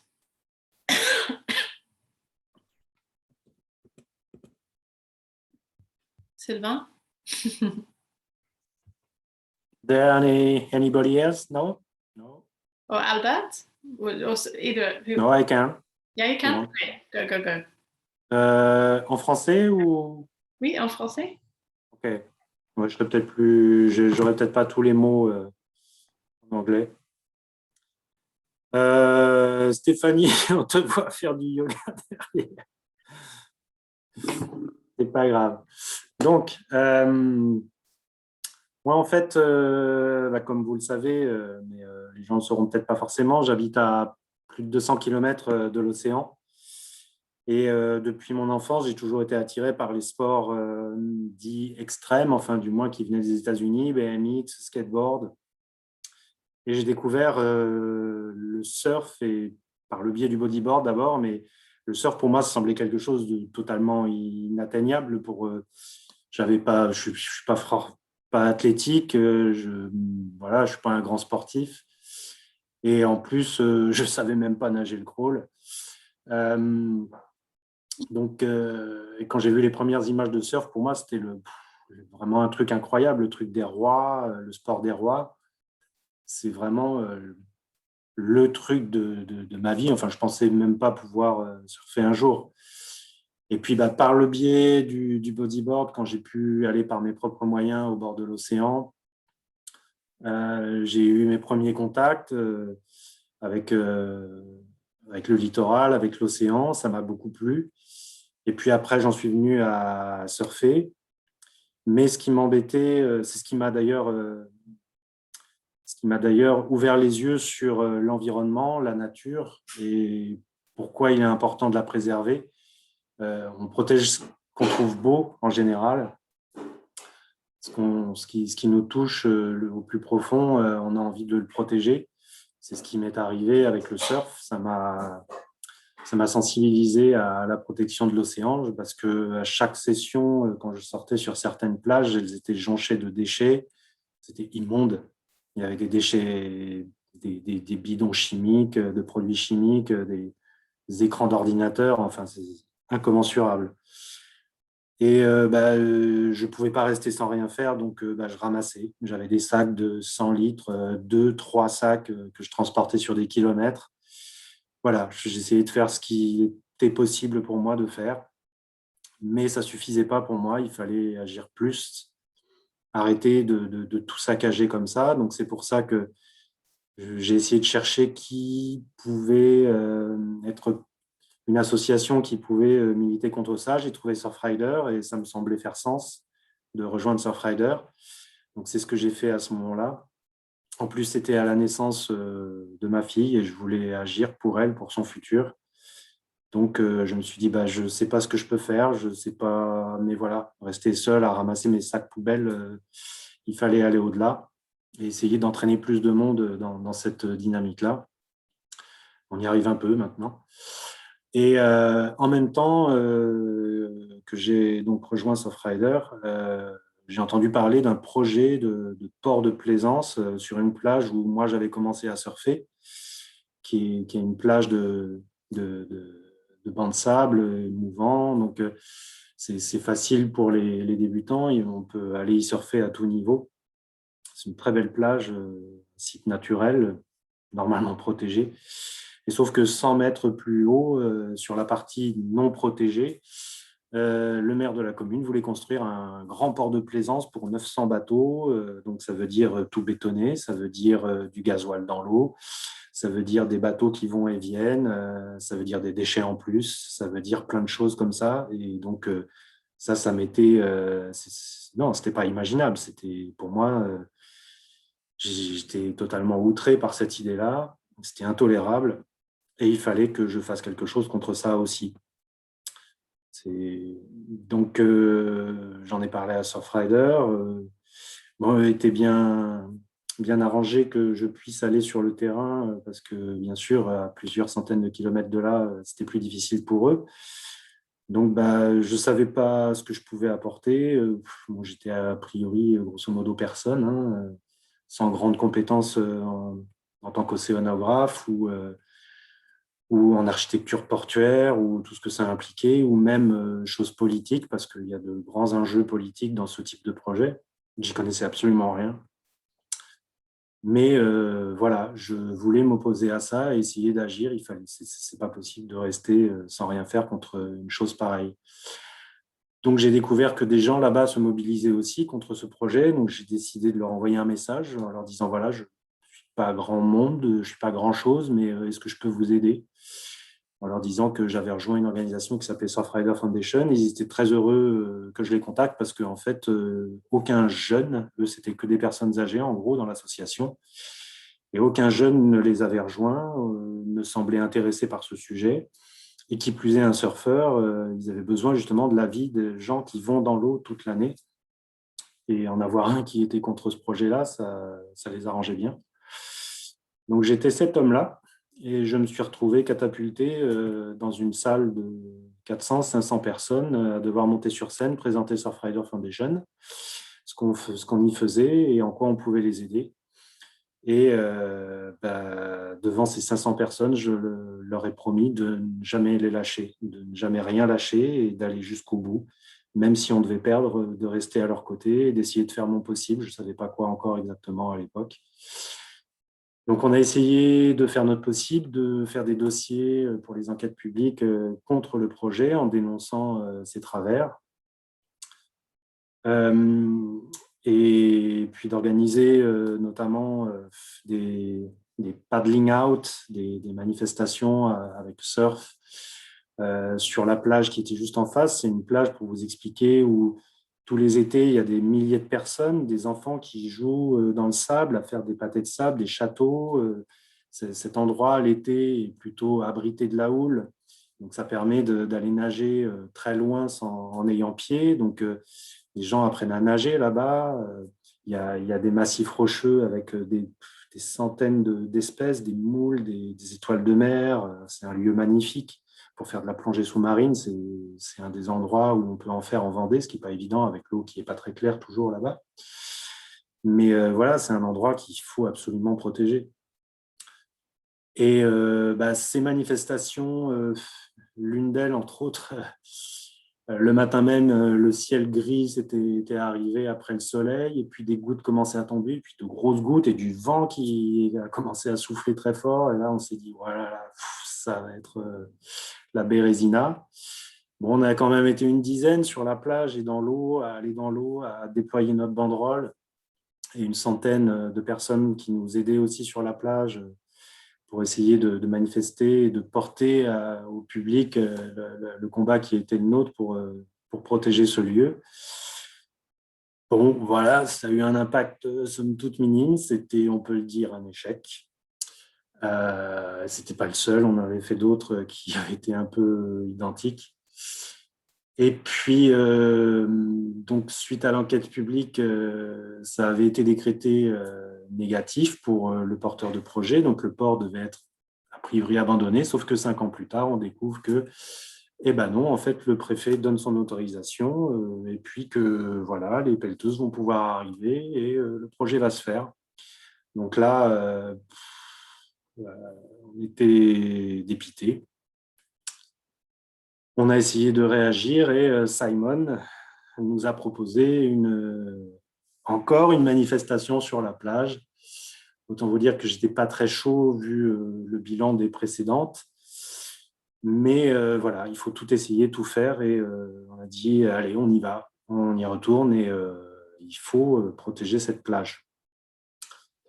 Le jour J, le matin de l'instant T, on s'est levé, il faisait encore pas très beau, c'était au mois d'octobre, il faisait froid.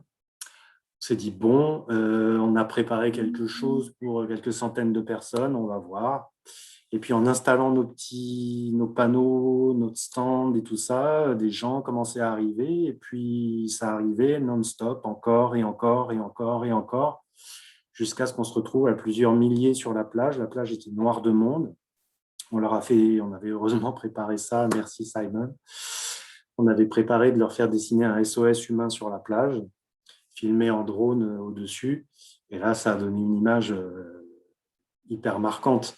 Mais pourquoi, oui, j'ai oublié de vous raconter ça, pourquoi les gens se sont aussi autant mobilisés, c'est que quand on avait décidé d'appeler à cette manifestation, bien sûr, le porteur de projet, le maire, l'a su, et lui a fait intervenir quelques jours avant les pelleteuses qui ont carrément arasé 2 mètres de dunes. C'était une image terrible de voir les pelleteuses en train de juste détruire tout l'écosystème. C'était littéralement ça. Et donc, on s'est retrouvé au final à 2500 à peu près sur la plage et un grand cortège qui menait à peut-être 1 kilomètre plus loin, je crois, où on devait se réunir pour des prises de parole sur une scène et des concerts. Et toute la route jusqu'au site était noire de monde. C'était une image ahurissante. On a été débordés, même dépassés par ce qu'on avait imaginé. Et ces images ont été reprises dans la presse nationale, internationale. Et du coup, ce n'était plus qu'un petit problème local, c'était devenu un problème national et au-delà. Et là, les gens ont commencé à savoir ce qui se passait dans cette commune, parce que le maire terrorisait les gens, il faut dire les choses telles qu'elles sont. J'ai eu des témoignages comme ça d'agents municipaux qui me disaient ne pas oser en parler parce qu'ils savaient qu'ils risquaient leur poste, ils risquaient... Même certains se sont fait taper dessus pour avoir manifesté leur avis contre ce projet. Et suite à cette manifestation, une ZAD s'est installée dès le lendemain. Les gens sont mis face aux pelleteuses pour éviter qu'elles reviennent sur le site continuer leur œuvre. Et voilà, suite à plusieurs péripéties, le projet finalement, cette année, oui, en juillet dernier, a été abandonné. Pas tout à fait, mais presque. Normalement, ça ne peut plus y avoir de port sur ce site. Donc, on a réussi à gagner. Nos enfants pourront continuer à aller nager sur cette plage. Il n'y aura pas de béton sur cette plage qui va emmener la mer dans les terres. Ce projet de fou, normalement, n'aura jamais lieu. Et voilà, comme quoi quelqu'un qui habite en ville à plus de 200 km de l'océan, qui n'est personne, peut essayer d'éveiller les consciences et de faire à ce qu'un projet aussi révoltant ne puisse pas avoir lieu et que la nature puisse rester intacte. C'est possible. Thank you, Sylvain. Lovely. Thank you for sharing your story. So I'm really conscious of the time. Are people okay to go for another 10-15 minutes, or do you need to leave? 10 minutes should be okay, but later I will have to leave. Yeah, okay. Shall we hear one more story? Albert, do you want to, or Simon, Albert, you had volunteered, would you like to share your story? Sure. If Simon wants to, I'm not sure. Simon, no, Albert, it's your, this workshop is also for you, so okay. Please share. Great, thank you. Let's do it.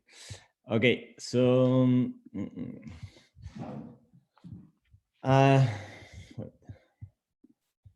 I'm gonna share you a personal story about when I was 22, sorry.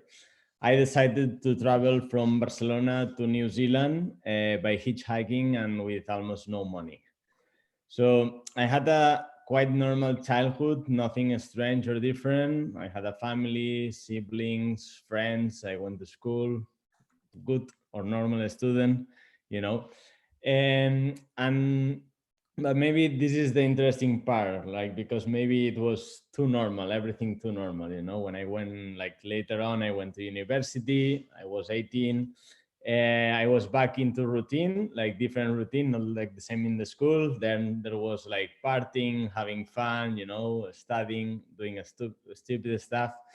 But at the end of the day, for me, it was routine. And when I am telling you this is because that was for me the trigger that makes me leave everything and go on the search for adventures. I'm sure you sometimes you had this feeling, you know, that that your life feels like planned, you know, that you're doing all these things during your day, but it's like, did I decide to do that? You know, like you have all this, like you have to go to work, you have to do this, you have to pay your taxes, to do a lot of stuff that sometimes is like, have I choose to do that, you know? And I was 22 then when I decided to leave everything back and just leave my place with a backpack, a tent, and my savings, which at that time was were 2,000 euros. And my plan was to travel from Barcelona to New Zealand the way I could, the way I can, you know. At that time I finished my studies. I felt I was like even with my parents, you know, like I had all what was expected for me to do. And now it was my time to start building my life and to, I don't know, and go out from my comfort zone and do something new, you know, like challenge myself, that I was able to do different things and that not everything had to be planned, you know, like going into school, going into university, getting this job that you've been all your childhood, you know, like told to get, you know, like, oh, be a doctor, be an engineer, be a whatever. And yeah, that was my time, and it was actually the best experience of my life. You can imagine myself back on that time. I was 22, sorry. I had a backpack that I bought for that occasion. I never did hitchhiking before. I never traveled alone before. I never did couch surfing before. That's something like really interesting I discovered on this trip. And like everyone, when I was preparing this trip, it was not like an easy decision. It was not like from today to tomorrow, you know. It took my time in my head to figure out what I will do, you know. I had a lot of questions. I had good days and bad days. I had that was when I was planning the trip. I had days where I was feeling like I had a lot of questions, how I will go from here to here. Will people pick me up when I'm on the road? I'm not sure if I can do that. And then I had other days that I was feeling like capable of everything, you know, and I was like, yeah, I should just leave tomorrow and go and do it. And of course, also like people from my surroundings like really affect on these days, you know, I had. Like a lot of people was questioning, like, are you sure? How will you do that? 2,000 euros is nothing. They won't take you like any place. You should take a plane, wherever, you know. But at the same time, you could also listen all these good things, you know, like, yeah, you are young, you have to do it. And on that time for me, it was about that, you know. I was young, I had the time, and I knew that money, it's something that you can balance a lot with time, you know, like if you have time, you don't need as much money. And that was my plan. I just wanted to do it. So then I left, and since the day I left, it was all, I wouldn't say easy, but kind of feeling easy, because it was all like just rolling, like it was perfect. It was, I left here. My parents took me to a gas station close to my place. I was like, okay, goodbye. You know, I'm going to Barcelona. And on the first day I arrived to France, I managed to arrive to France, and I met an Australian family. And I met an Australian family because I was looking for a place to sleep, like on the streets, and it was like, what am I doing? You know, like yesterday I was sleeping at my place and my bed, like everything normal, and today I'm on the street, like thinking on climbing on the wall of a park to sleep inside the park, because it was like, where should I put my tent here, you know? And asking people on the streets, I met this Australian family, and it was like, yeah, I'm going to Australia, but I expect to arrive there in 9 months, or I don't know how long, you know, like who will know. And they invite me to tea. They gave me 10 Australian dollars to have a beer once I arrived to Australia. So it was like all like this, like since that day on. Or they were saying it wasn't easy. I lost 10 kilos because I was like really kind of on the mood of traveling, not expending money on unnecessary stuff, you know. But people was really helpful, you know, like people took me in their cars, give me food, give me a place to sleep. Like it was amazing experience that actually changed my life and the way I see it.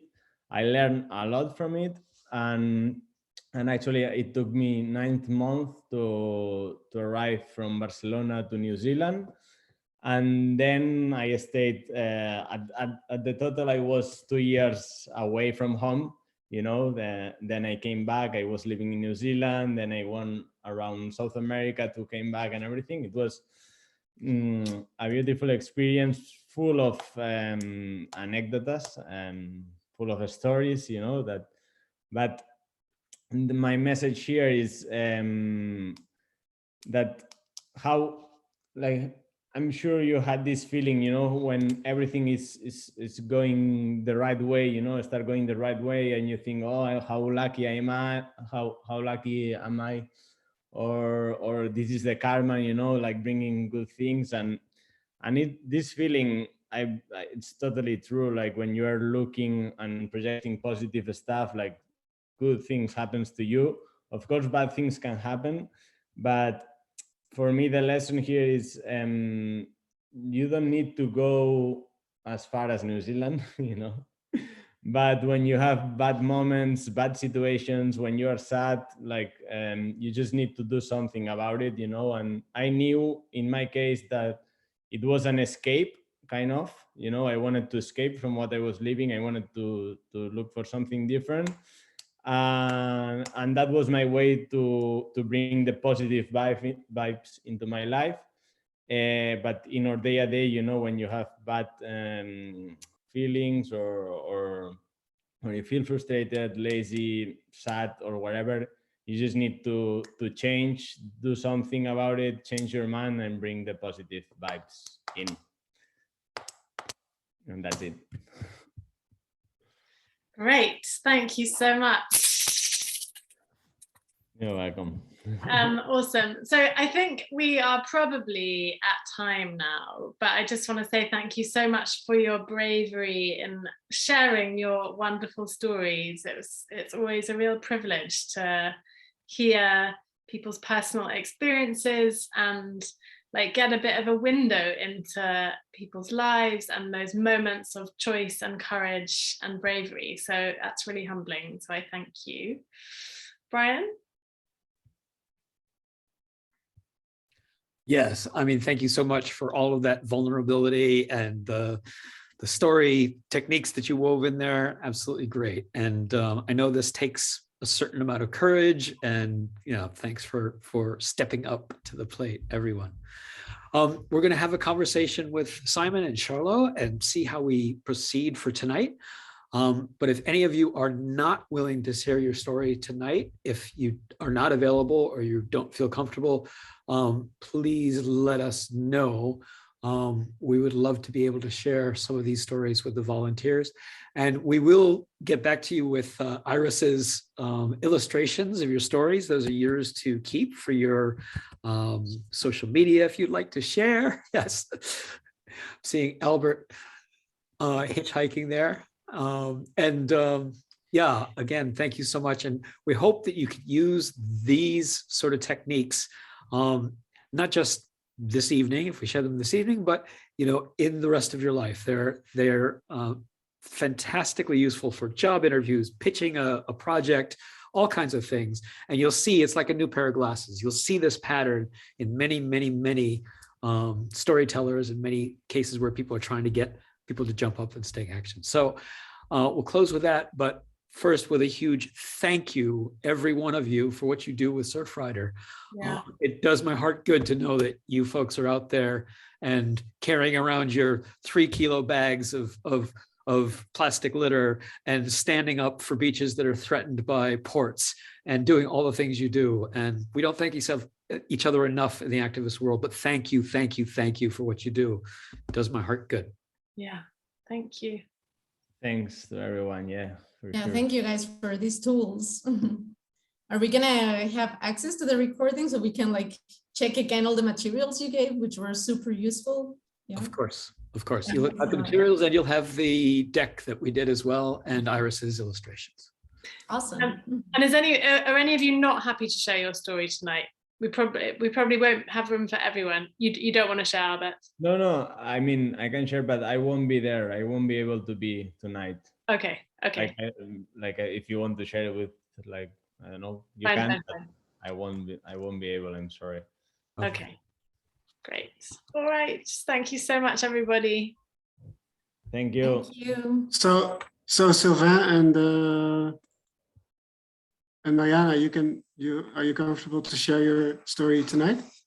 Yeah, I was telling Brian that I didn't know, like, wasn't aware the two events are linked. Okay. So I have a thing running until half an hour before the event starts. So I'm gonna race home trying to get on time.